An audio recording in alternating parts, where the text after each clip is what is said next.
I'll just turn it around so you can have a look. We've got some laundry cabinets going in here, and the washing machine space will be here. So there's some cabinet, a trough going here. We've decided to take the door off of this WC because there's really no space for a door to open, and there's also this cupboard on the inside of the WC, and we want to put a door on that.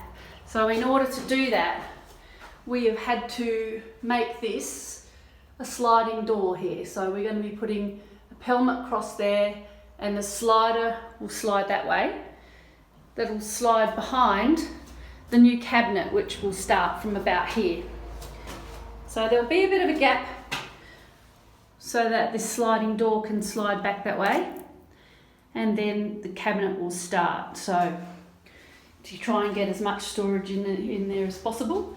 And that way, when we shut this sliding door, there'll be room in this WC for a door or two doors to go on this linen storage that's here. So that's how we decided to work it in order to get the maximum kind of space out of this laundry. So that's the sliding door area there. Okay.